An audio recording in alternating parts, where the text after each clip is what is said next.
단맛이라는 그것에 대한 비밀부터. 와, 음악이겠죠. 이거 이제 유치원 가면 너네들 단 거 먹으면 안 돼. 학교 갔더니 너네들 이빨 다 썩었잖아. 텔레비전 보는데 사탕 먹으면 안 돼요. 이빨 다 썩어요. 안 돼. 먹으면 안 돼. 텔레비전에서 음식을 하는데 컵으로 설탕을 갖다가 막 퍼넣어. 괜찮아요.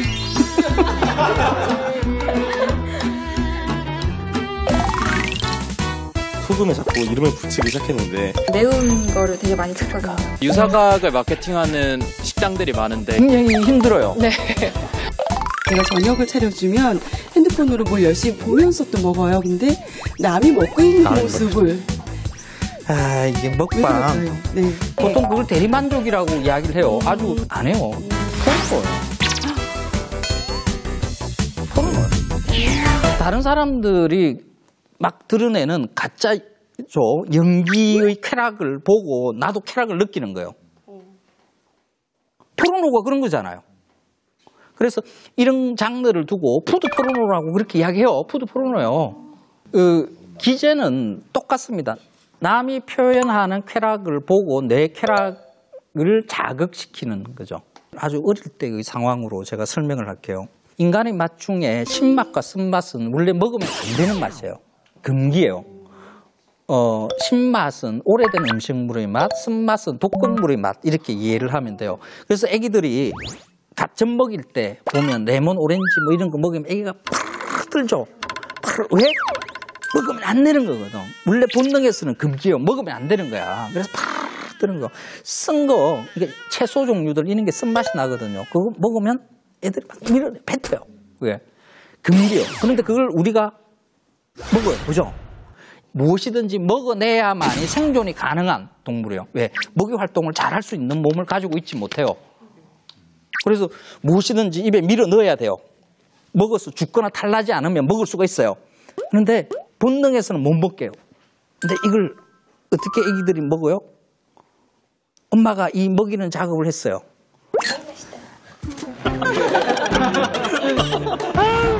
냠냠냠냠. 아, 맛있다. 아, 맛있다. 냠냠냠냠냠.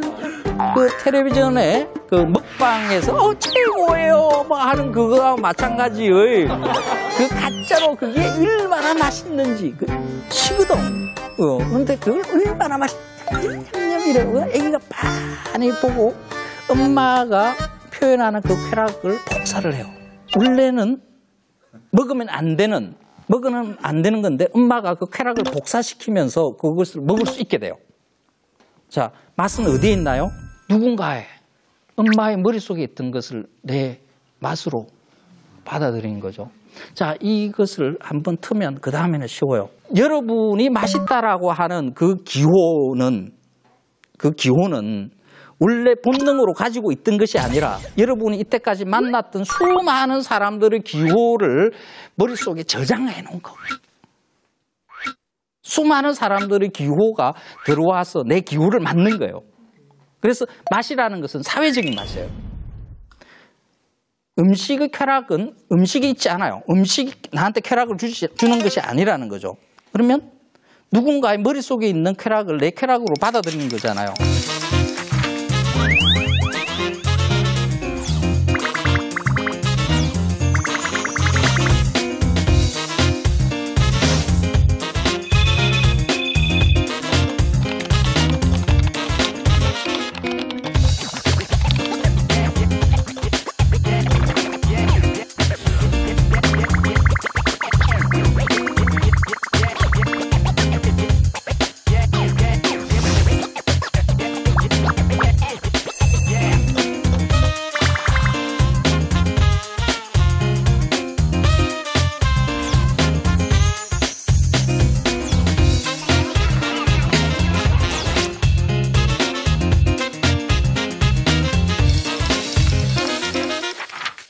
먹방이 크게 유행하는 이유가 요겁니다. 지금 우리 가구의 3분의 1이 1인 가구예요. 쾌락을 서로 복사시키면서 내가 하나가 맛있다 그러면 맛있네, 맛있잖아, 이게 괜찮아, 고기 굽고 말, 그래 이거 참 뭐 이런 거 우리가 언제 먹어봤냐, 뭐 이러면서 서로 맛을 쾌락을 에스카이팅하면서 이렇게 먹거든요. 그런데 상대가 없어, 혼자서 먹어야 되는 거야. 나한테 뭔가를 복사시켜줄 사람이 하나가 필요해요. 뭐? 텔레비전. 저도 혼자서 밥 먹을 때가 있어요. 밥 푸고 반찬, 국 푸고 이렇게 들고 어디로 가요? 똑같습니다. 다 똑같습니다. 텔레비전 앞으로 가요. 즉 텔레비전 속의 사람한테는 내가 쾌락을 만들어서 줄 필요가 없어요. 텔레비전에서 쏘는 그 쾌락을 내가 받기만 하면 돼요. 뇌가 너무 편해요. 내가 텔레비전 속에 있는 가짜 인간하고 밥을 먹는 거죠. 그럼 이런 가짜 인간들하고 밥을 같이 먹는 것보다는 진짜 인간들하고 같이 밥을 먹어야만이 쾌락의 에스카이팅이 일어나요. 그러면서 밥이 훨씬 더 맛있어지는 거거든요. 그래서 혼자 먹으려고 하지 마라. 그렇게 혼자서 먹다 보면 그게 버릇이더라고요. 왜? 뇌가 편하거든요. 이 뇌는 편한 것에 대해서 관성이 굉장히 강해요. 안 편하면 그쪽으로 계속 밀어붙여요. 그래서 나중에는 누구와도 같이 만나서 밥 먹으려고 하지 않을 상황까지 갈 수도 있어요. 그런 상황을 맞지 말라는 거죠. 혼자서 밥 먹을 수밖에 없는 상황들은 뭐 어쩔 수 없다 하더라도 같이 먹을 수 있는 기회까지 버려가면서 혼자서 밥 먹으려고 하지 말아야 된다 하는 게 중요해요. 되게 당 충전 좀 하고 오셨나요? 네. 네. 기분이 조금 나아졌습니다. 저희가 맛에 대해서 이야기를 하면서 생물학적인 해석도 가능하고 인문학적인 해석도 가능하고 역사를 배울 수 있고 사회를 배울 수 있다는 점에서 또 새삼 놀랐는데 여기서 저는 드는 질문이 그렇다면 황교익 작가님께서 생각하시기에 2018년도를 살아가는 우리 대한민국 국민에게 가장 맛있는 음식이란 우리한테 가장 필요한 음식이 무엇인지에 또 가장 필요한 음식은 좀 큰 닭으로 튀겨낸 치킨. 왜요? 지금 한국인들이 가장 맛있어 하는 것 중에 하나가 닭튀김이잖아요. 닭튀김. 정말 좋아하죠. 맛있어요, 사실 닭튀김. 그런데 이게 좀 맛이 많이 벼요. 닭이 사실 굉장히 부실해요. 그래서 닭 먹다 보면 뼈다귀, 다리뼈 이렇게 들어보면 이게 병아리인지 닭인지 왜 작게 키우냐 그러면 뭐 여러 가지 요소가 있는데 그 소비자의 입장에서 보자 그러면 이 부분이 있어요. 닭을 한 마리씩 팔아요. 마리당 가격이 얼마예요, 그죠? 근데 소고기, 돼지고기는 그렇게 안 팔죠. 구람당 팔죠. 만약에 구람당으로 판다 그러면 사정이 좀 많이 바뀔 거예요. 그러니까 한 마리로 파니까 작은 것도 한 마리, 큰 것도 한 마리잖아요. 그러면 굳이 크게 키워가지고 사료가 더 많이 들 거 아니에요, 그죠? 그렇게 해서 팔 이유가 없는 거죠. 최대한 닭 비슷한 모양의 작게 만들어가지고 파는 게 이득인 거죠. 그래서 그걸 더 맛있게 먹으려고 그러면 닭을 좀 더 키워 크게 해가지고 그러려면 구람당으로 팔게 해야 아예 법으로 정해가지고 괜찮지 않겠어요? 그죠? 그렇습니다. 우리가 뭘 먹느냐, 무슨 음식을 좋아하느냐를 알면은 그 좀 사회적인 부분도 분석이 가능한 거잖아요. 맞아요. 그렇다면은 2부에서는 우리나라 사람들이 좋아하는 음식에 대해서 이야기를 하면은 그 우리나라 국민 역사에 대한 이해도가 좀 높아지지 않을까라는 생각이 듭니다. 자, 그럼 우리나라 전통 음식에 대한 이야기를 2부에서 이어가도록 하겠습니다. 다시 한번 큰 박수 부탁드릴게요.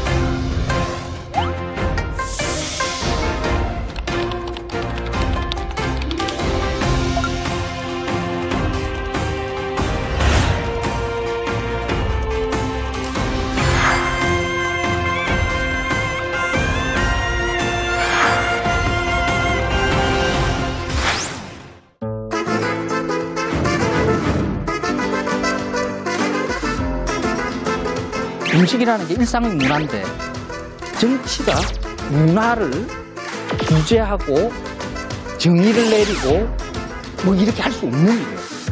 내 삶의 정체성을 정부가 정해줘? 이런 것은 파쇼 정부에서나 가능한 일이에요.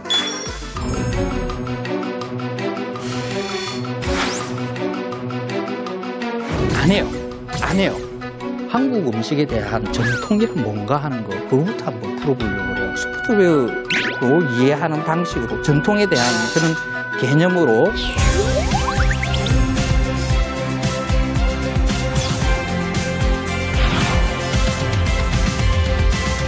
지금 이제 한국 사회에 대한 것을 조금 이야기를 하려고 그래요. 한식 세계화라는 사업을 정부에서 이렇게 추진한 거 잘 아시죠? 한식 세계화를 정부가 나서서 해야 된다. 손 한번 들어볼까? 해야 된다. 하면 안 된다. 한국 음식이 세계화되는 것이 그렇다고 여러분의 삶하고 뭔 관계가 있을까요? 한식 세계화를 진행을 하려고 그러면 한국 음식이라는 것의 법적 행정적 개념 정립이 돼 있어야 돼요. 그죠? 그래야 어떤 게 한식이다라는 그 개념 정립이 돼 있어야 그 음식에 대해서 우리가 정책적 지원을 해줄 수 있겠죠. 근데 무엇이 한식인가요?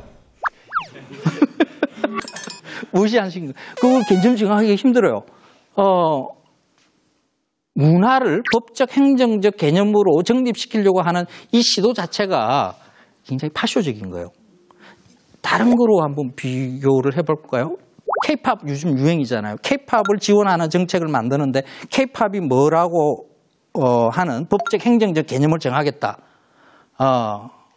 멜로디에서 궁상각추가 느껴져야 하며 한글 가사가 80% 이상이어야 하고 뭐 이렇게 만약에 한다 그러면 음악인들이 광화문 앞에서 시위하기 시작해요. 근데 음식은 사실 주인이 별로 없어요. 그죠? 온 대중들이 그냥 즐기는 거죠. 그래서 한국 음식이라는 것을 정의를 이렇게 하면 돼요.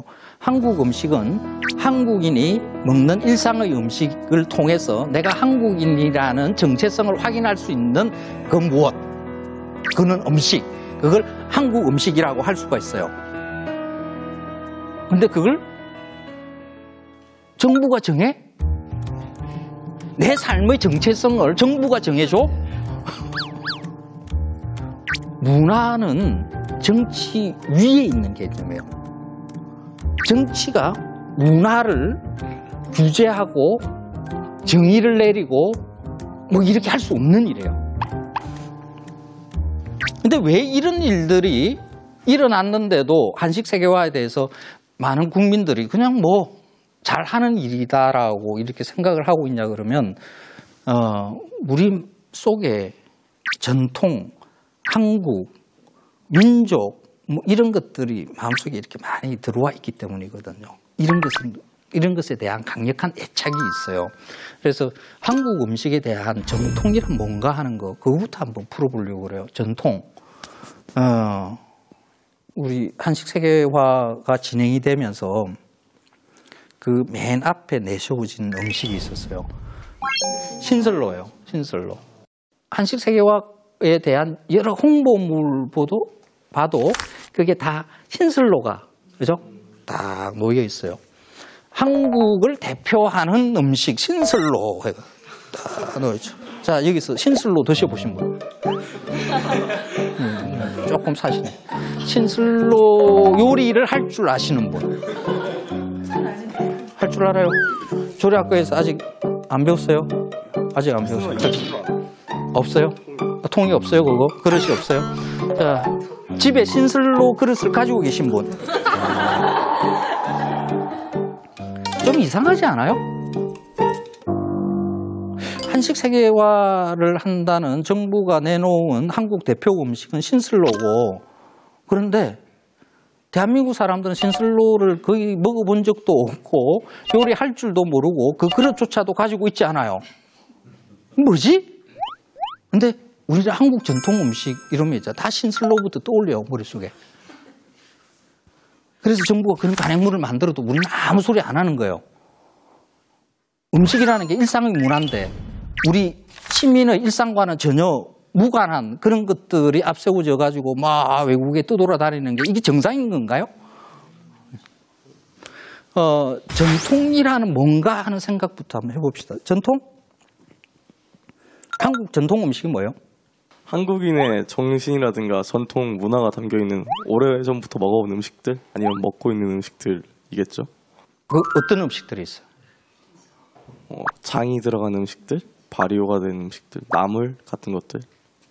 약간 애매한 발언, 그러니까 애매한 규정들이에요. 이게 굉장히 1차원적인 분류 방식이거든요. 이런 식으로 분류를 하게 되면 전통이 아니라 고착이라는 현상이 발생을 해요. 문화를 발전시키지 못하는 가장 큰 장애 요소 중에 하나가 이 고착이에요. 나 안 변할래, 나 이대로 있을래. 세상은 다 변하는데 이 세상이 변하지 않는 것은 없어요. 다 변해요. 근데 변하지 않고 그냥 내버려 두어 이거는 전통이야. 이게 그대로 있어야 된다라고 생각하는 것. 요 고착 현상이 우리 전통 문화라는 그 한국인의 머릿속에 관념 안에 이게 딱 자리를 잡고 있어요. 전통이라는 것을 조금 다르게 생각을 해봐야 돼요. 하드웨어적으로 말고 소프트웨어로 생각을 해봐요.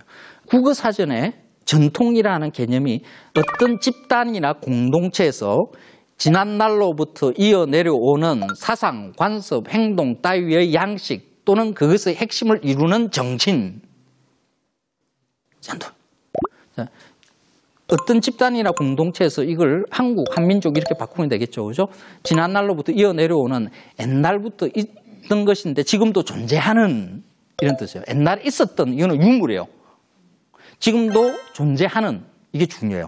그리고 그 다음 말들. 사상, 관습, 행동, 양식, 정신. 뭐지? 소프트웨어. 신설로라는 음식이 전통 음식일 수도 있어요. 그 신설로라는 음식이 전통 음식일 수 있는 것은 그 그릇이 주는 것 때문이 아니에요. 그 안에 음식의 조리법이 특이했어도 아니에요. 한국인은 늘 고기나 채소를 주면 국물을 넉넉하게 붓고 끓여서 먹는 관습이 있어요. 그것을 맛있다라고 생각하는 정신이 있어요. 그러니까 신설로가 그런 조리법을 가지고 있으니까 전통 음식일 수도 있어요. 자, 그런 소프트웨어로 이해하는 방식으로 전통에 대한 그런 개념으로 볼만한 게 있어요. 부대찌개.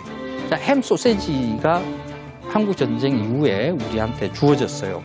햄 소시지. 서양 사람들은 이걸 어떻게 먹나요? 굽거나 찌거나 그걸 접시 위에 올려놓고 칼질하거나 빵 사이에 넣고 먹거나 이래요. 또 우리는 그 햄 소시지를 미국에서 받았어요. 그걸 어떻게 해서 먹어요? 고기와 채소가 주어지면 우리는 국물을 넉넉하게 넣고 바글바글 끓여가지고 먹는 찌개, 국, 전골 이런 것을 즐겨 먹는 관습이 있었고 그런 것을 맛있다라고 하는 정신에 입각해서 그 음식을 만들어 먹는 거죠. 그래서 부대찌개는 한국 전통 음식이라고 할 수가 있어요.